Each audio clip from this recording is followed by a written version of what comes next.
હવે રાજાના કુંવરે એના બાપાને કીધું, આપણા બાજુવાળા રાજા ચોપાટ બહુ સરસ રમે છે, મારે એની સાથે રમવા જવું છે. રાજા કે અત્યાર સુધી જેટલા રમ્યા છે એ બધાય હારી ગયા છે, અને વગર લડાઈએ એ રાજા એવી રીતે રમે કે જો તમે હારો તો તમારું રાજ મારું, અને હું હારું તો મારું રાજ તમારું.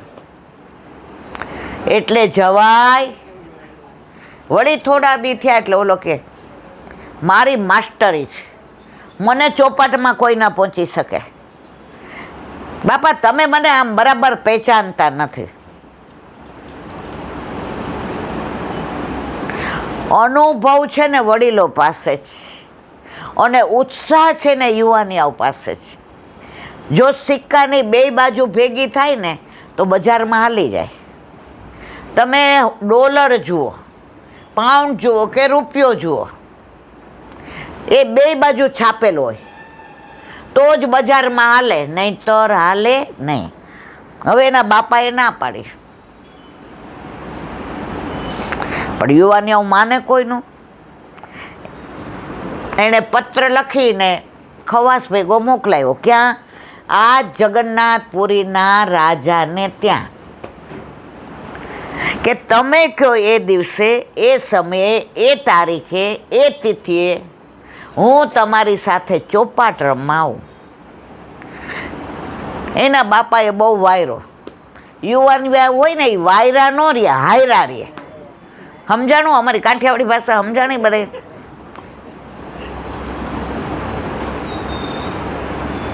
કેટલું સમજાયું ના. પછી જે આ રાજા હતા ને એના બાપા, એણે રાજાને ખાનગીમાં એક પત્ર લખ્યો. એ કે આ બાળક છે, હજે દૂધિયા દાંત છે, હું ના પાડું છું તોય રમવા આવે છે. ત્યારે ઓલા રાજાએ સરસ જવાબ આપ્યો. કયો? જે જગન્નાથ ભગવાનને માનતો હતો, જે જગન્નાથપુરીનો રાજા હતો, એણે કાગળ લખ્યો, તમે મારા પરમ મિત્ર છો, તમારી સાથે મારે રાજનો સંબંધ નથી, તમારી સાથે મારો મિત્રતાનો સંબંધ છે. સૌથી બેસ્ટ કોઈ સંબંધ હોય ને તો મિત્રતાનો. મૈત્રી ભાવનો પવિત્ર મોજ હૈયામાં વયા કરે, શુભ થાવો આ સકળ વિશ્વનું, એવી ભાવના સદા રહે. એટલે એ રાજાએ કીધું કે આ હારી જશે તો મારો દીકરો માનીને તમારું રાજ હું લઈશ નહીં, હું આને ફક્ત રમત સમજીશ. ઓલા રાજાએ કીધું જો બધા સંબંધો ઠીક, પણ આ રાજાએ મારી મિત્રતા નિભાવી. હવે ઓલા તો આવ્યા રમવા. હવે રાજાએ તો આગતા સ્વાગતા ને, ઓલો તો હાથીની અંબાડી ઉપર આવ્યો હતો ને, હીરા ને મોતી ને હાર ને બધું આમ બેઠા બે રમવા. એટલે રાજાએ કીધું તને શરત ખબર છે ને, તું હારે તો રાજ મારું, હું હારું તો મારું રાજ તારું. જગન્નાથ ભગવાન કહે કે આજે જે મારા પુરીનો રાજા હોય હારે ખરો ક્યારે?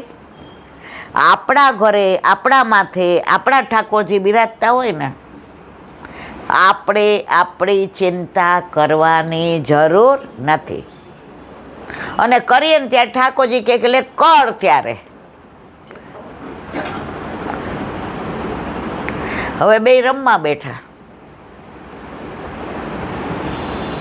એવા પાસા ફેંકાય ને એવું રમત ચાલે. પહેલા આ રાજા એને રમવા દીધો. કોને? ઓલા કુંવરને. ઓલો મનમાં રાજી થાય, મારા બાપા રાજી થઈ જશે, અત્યાર સુધીમાં મોટા મોટું રાજ જગન્નાથ ભગવાન, અને હું જીતીને જઈશ. રાજાએ થોડી વાર રમાયો. પછી રાજાએ જે પાસા ફેંકવા માંડ્યા એમાં ઓલો હારવા માંડ્યો. ત્યાં મુખિયાજી જગન્નાથ ભગવાનને રાજભોગ ધરાવ્યો તો સરાવીને એનો અધ્રામૃતનો થાળ લઈને રાજાના ઘરે આવ્યા.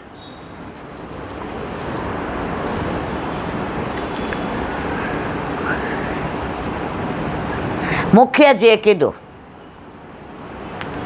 થાળ તો કે અહીંયા મૂકી દો ને ટેબલ ઉપર. જો રોજ આવે તો રાજા ગમે ત્યાંથી દોડતો આવે, પરિક્રમા કરે, દંડવત કરે, અંદરથી અધરામૃત લે અને રાણીને બોલાવીને એમ કે અંદર લઈ જાઓ, ભોજનમાં આપણે આને લેશું. એ દિવસે રમત બરાબર જામી હતી. આમે જુગાર હોય ને તોય તમે જોજો, સમજી ગયા ને, સૌરાષ્ટ્રમાં તો હોય થોડું. શ્રાવણ મહિનામાં તો કોઈ ઘર બાકી ન હોય. અને એ બધું હરખનું છે. એ ઓલા જુગાર રમવાને જીતવા માટે નહીં હોતું, મજા કરવા માટે, કે એ 2-3 દિવસ બધા એન્જોય કરે. એમ લગ્ન હોય ત્યારે એમાં પૈસાની બહુ પેલી ના હોય. તું જીતી જા તો મને આઈસ્ક્રીમ ખવડાવજે, ને હું જીતી જાઉં તો તું પીઝા ખાવા, બધો આનંદ હોય. હવે રાજાને મજા પડી ગઈ હતી કે આ કુંવર અત્યાર સુધી મેં એને રમાડ્યો, હવે પાસ આવ્યા ફેંકે કે ઓલાને પરસેવો વળી જાય. ત્યાં પ્રસાદ આવ્યો તો રોજ જે સન્માન કરે, રોજ દંડવત કરે, પરિક્રમા કરે, એ દિવસે શું કીધું? મૂકી દો ને. જો પ્રસાદનો અનાદર કર્યો કહેવાય ને મારા વાલા.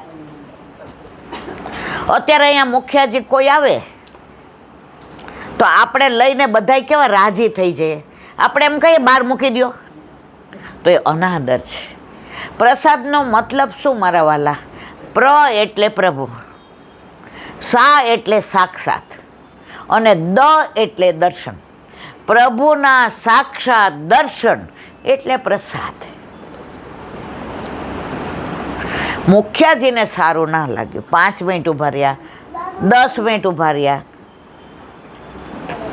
પાછું કીધું રાજા સાહેબ આ પ્રસાદ, હા મૂકો ને, મને ખબર છે. કોઈ પણ વસ્તુ છે ને 3 વાર કહેવાય, પણ 4થી વારે સમજી જવાય. બીજી વાર, ત્રીજી વાર કહી અને મુખિયાજીએ ઉપર રેશમું જે કપડું હતું ઢાંકેલું એ લીધું, બાંધ્યું, અને પ્રસાદને હંમેશા માથે લઈને આવતા હતા મુખિયાજી. એ માથે લઈને પાછા વયા ગયા જગન્નાથ ભગવાનના મંદિરમાં. હવે રાજા શેમાં મસ્ત હતા? હવે ઓલો કુંવર હારી ગયો અને રાજા જીતી ગયા. એવા રાજી થઈ ગયા કે કુંવર લખી દે તારું રાજ મારું. ઓલો કે બાપાએ કેટલો સમજાવ્યો હતો, કેટલું કીધું હતું. હવે હું તો રોડ ઉપર આવી ગયો ને, રસ્તા ઉપર. ત્યારે રાજાએ કીધું સાંભળ, તારા પિતા મારા ભાઈબંધ છે અને મારા સારા ખોટા પ્રસંગે તારા પિતાજી મારી સાથે રહ્યા છે. એટલે હું 1 મિનિટ, મારે જોઈતું નથી. ઓલો ચરણમાં પડી ગયો કે મારા પિતાએ બધારે કેટલા સારા સંબંધ રાખ્યા છે. સંબંધ એમને નથી રહેતા હો મારા વાલા. અને રાજાને યાદ આવ્યું કે પ્રસાદ આવ્યો છે. એ જે સ્ટૂલ ઉપર પ્રસાદ રાખતા હતા, રેશમી કપડું બાંધેલું હોય, સોનાનું સ્ટૂલ હોય, ત્યાં જઈને રાજાએ જોયું તો પ્રસાદ નહીં. ખવાસને પૂછ્યું, એ કે પ્રસાદ ક્યાં? એ કે તો મુખિયાજી પાછો લઈ ગયા. એ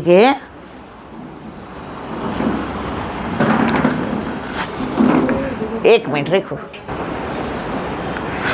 ઉઘાડા પગે, પગમાં મોજડી પહેર્યા વિના, માથે મુગટ ધર્યા વિના, ઉઘાડા પગે દોડ્યા ક્યાં? જગન્નાથ ભગવાનના મંદિરમાં.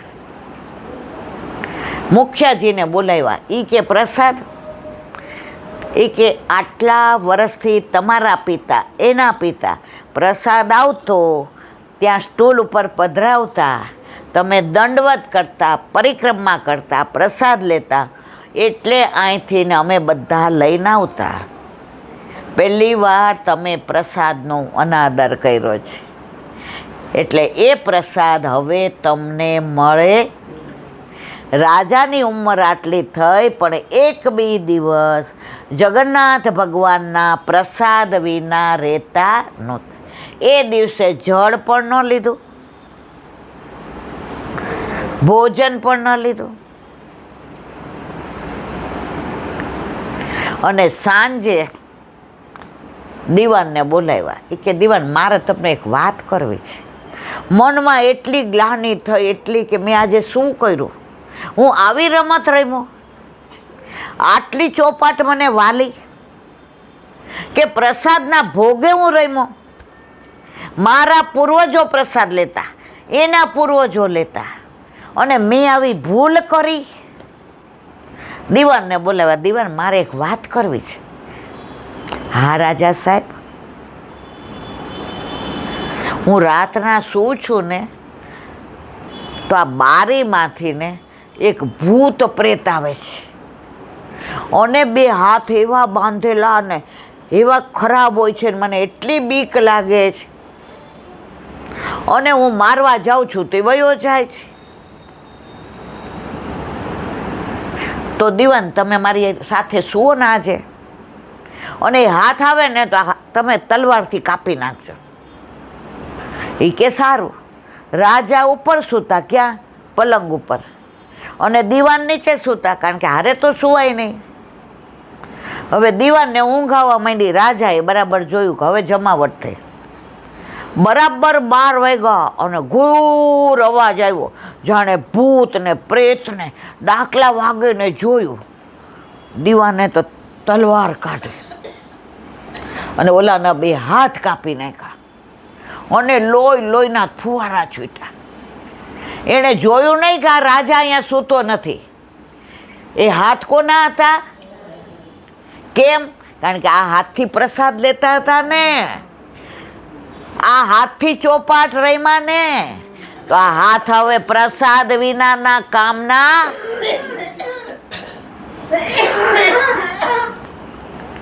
તો બૂમ પડાઈ ગઈ રાજાથી. દીવાન કહો,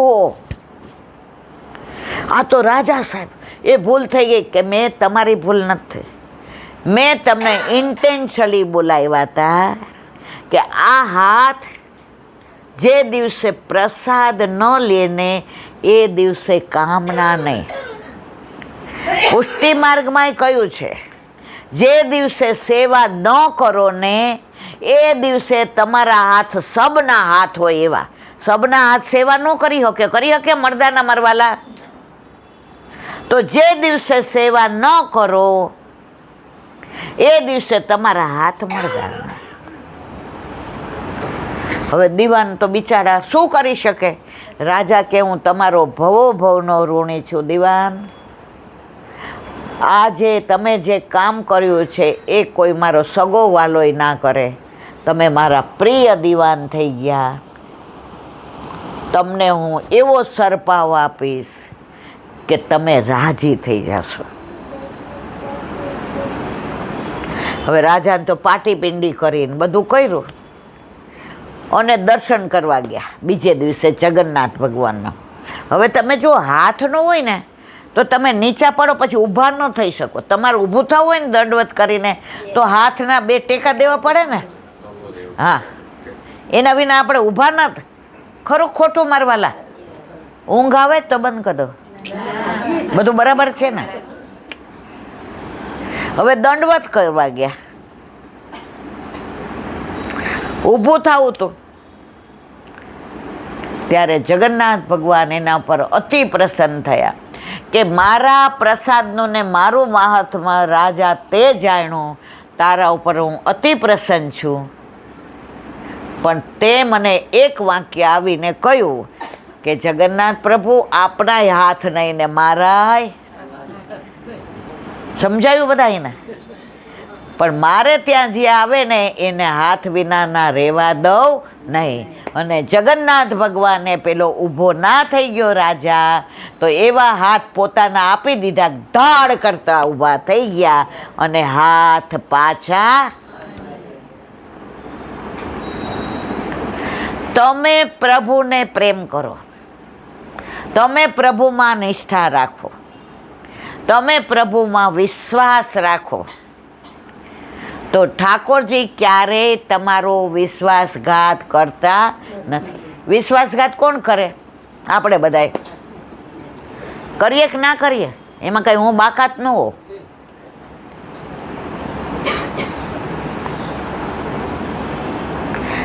પ્રભુ